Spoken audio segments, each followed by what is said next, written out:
Truly delighted to have you on Richard Mwanje Exclusive. Welcome to the conversation. We give you the latest coverage of what's happening in this country's political and governance arena. I'm Richard Mwanje, such a distinct privilege to have you on board. And today, I have your favorite think tank, Kenya's most sought after political analyst, the first of his name, Herman Manyora. You're doing well, sir?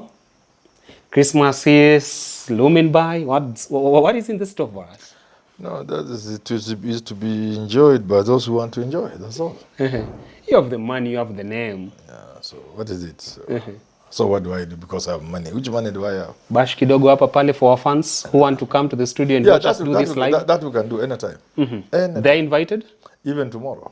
All right. Just plan for it. Yeah. And they come here. Oh, no problem. All right, that's also a good point to remind you to support these conversations. You can do that by advertising with us. The numbers are displayed at the bottom part of your screen. We shall definitely give you value for your money as a form of partnership between you and us here at Nairobi Review. Prof, let's talk about what's happening in Mount Kenya region. And over the weekend, we saw Mount Kenya residents, part of them go to Dumberi Stadium to celebrate the 63rd birthday of the 4th president of Kenya, Uhuru Kenyatta. But therein, we saw political figures like Kalonzo Musyoka and other Wiper leaders, Maina Jengo of Amani Sasa Foundation, were there to crown the event. And speculation on town is that we are seeing the return of Maina Jenga. Despite his transformation, there are people who believe that's a threat to the unity of Mount Kenya. And one of them is National Assembly, Majority Leader Kimani Ichung'wah. And this is what we had to say about Maina Jenga's resurface. That you are witnessing a resurgence of Mungiki by people allegedly expressing political dissatisfaction in Mount Kenya counties in public events and bars. We saw it happen at Dumberi in Kiambu over the weekend, where a crowded stadium sang what sounded like circumcision songs, and Kikuyu musicians singing in nightclubs will crush those who think will take us hostage with village politics of Mulima.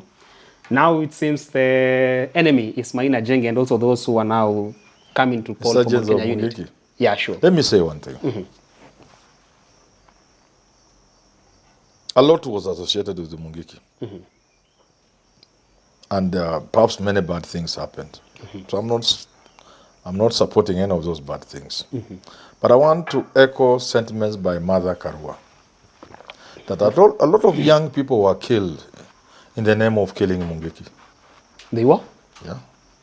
I'm echoing what Mother Karua said, and I know it is true.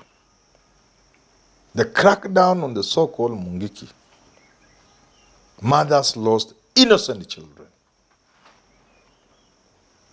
That's for a fact. When you read this alongside the abductions that are going on and the extrajudicial killings that we are witnessing, it is chilling. It's blood chilling. It sends cold chills back to many Kenyans. Let it not be true that we want to go in that direction. If they are a criminal, let's just deal with them as criminals. Let's not baptize them Mungiki, then we get innocent people. This is my plea to the leaders of this country, and including my very good friend Kimani Ichung'wah, who I used to call Kamau Ichung'wah, because we are friends. So, Kamau Ichung'wah, the proud alumni of Alliance. Those people you are calling Mungiki are Kenyan children. They are Kenyan children. Is that right? They need bread. Let's give them bread. Before we give them names and mold them like rabbits, let's give them income. The genesis of most of these vigilante groups, some of which turned ugly, and it's not just Mungiki we are talking about. There was Mozambique. I have seen the resurgence of the same in the Butere the other day. In Mozambique style, we have 42 brothers, we have Baghdad boys, we have all sort of things in the coast where the atrocities we cannot accept to allow people to visit violence on other people. But the underlying problem must be addressed. We must give our children hope. We must tell them there is a future. Don't spoil your future by joining groups that will lead you nowhere. There's no life in gangs. There's no life in drugs, in robbery with violence and what have you. But we must give our children hope. And the starting point is for Kimani Ichung'wah, as a leader of majority and as a politician and as a young people, to come up with the policies that will give young people jobs, engagement, something to do, meaningful, to earn a meaningful living, to live dignified lives. Nobody, very few people join violence, join theft and all these gangs just because they want to join. But remember, part of an overwhelming majority, you know, there are peer pressures in estates like places like Ayola and what have you. But a majority of those people go there because of want. We must ensure we give our young people hope, not to castigate them, not to call them Mungiki. I want Kimani Ichung'wah to apologize to young people, especially they are from Mount Kenya. But you should apologize to them. Yeah. Don't you think that journey towards restoring the hope in them starts with the government efforts to crack down on illicit liquor menace in Mount Kenya region? It's what the Gachagua was doing. It's okay. All right. But even that is not enough. You must also know, why do we have liquor like that? Why do we have that alcohol problem? So it has you must go beneath the surface and find out why. Why are businessmen exploiting people? Because they have a market in hopeless young people who have nothing to do. There's nothing to engage them. They just go and tell mama, tunajua ulipata shilingi 10,000 ya kahawa, leta yangu 3 hapa. Mama anatoa, wanaenda wanalewa. So they are businessmen to capitalize on those. Anaingia kwa shamba, anaona mandizi iko mingi, anaambia unaona pickup inaingia, anauza. Mama, what are you doing? Nyamaza wewe. Na anaenda anakunywa. Because that person is idle. So we must address the issue of youth unemployment in this country. And people like Kimani Ichung'wah are well placed to address the issue. Let us see bills in parliament. Let me see Kimani Ichung'wah fighting to lower the cost of electricity so that we can attract investors in this country.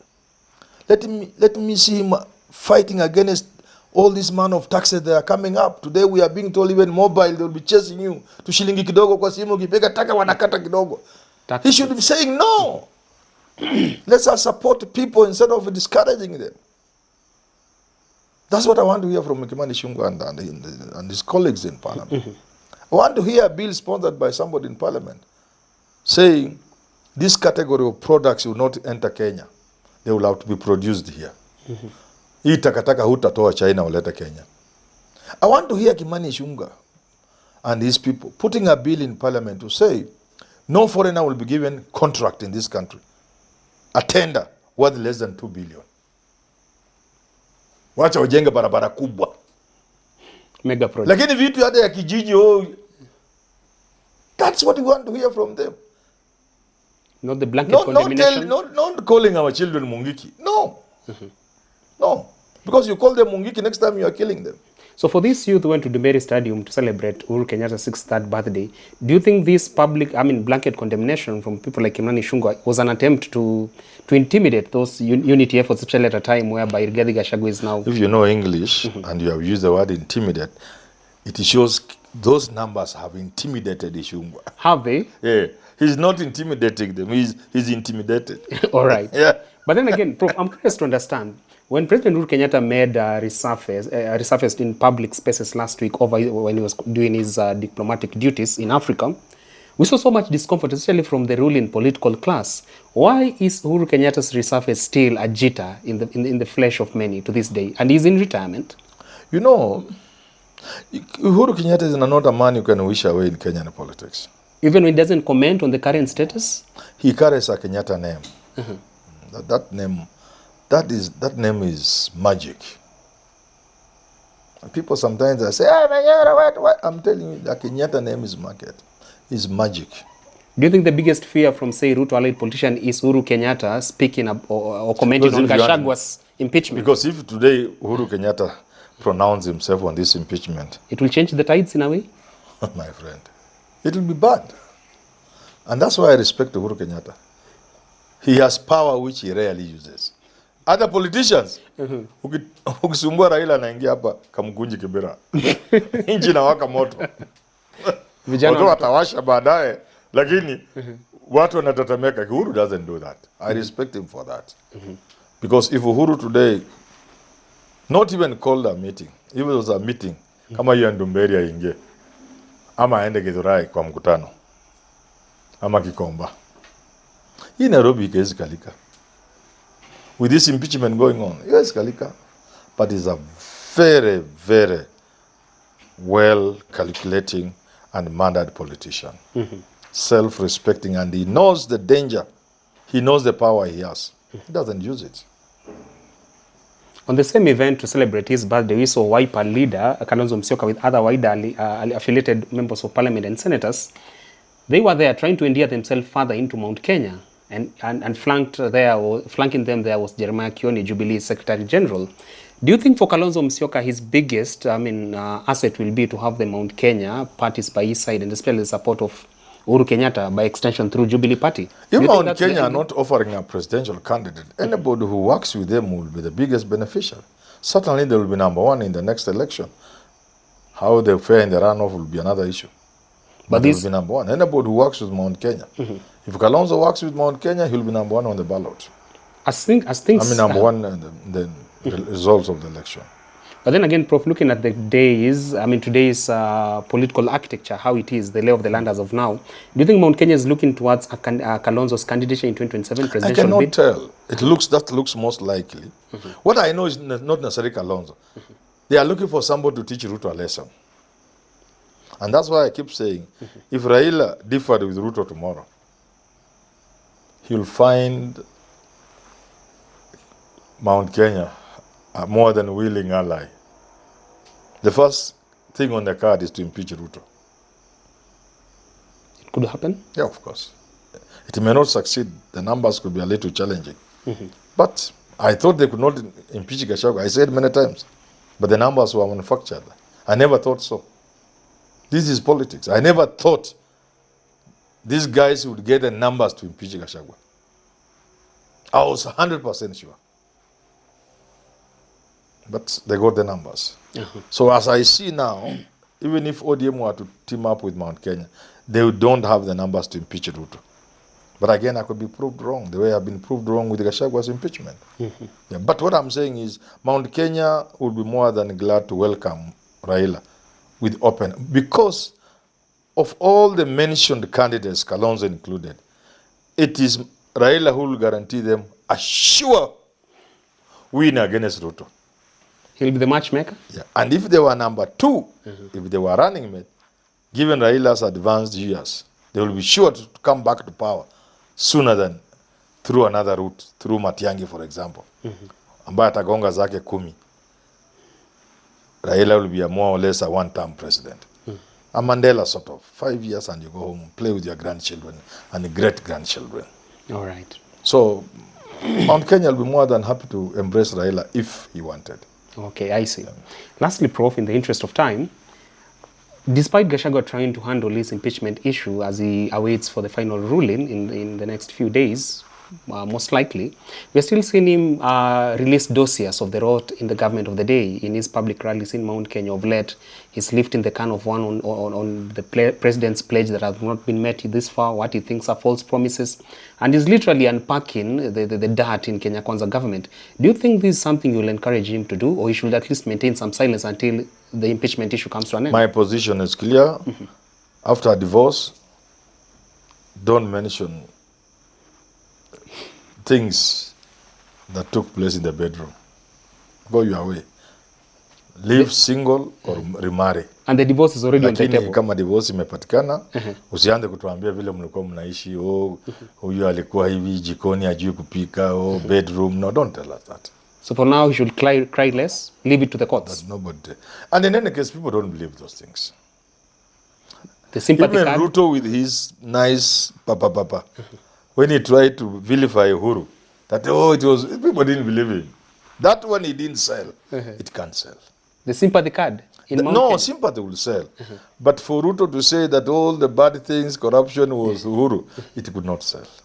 He had another card and another, the hustler card, the bottom up.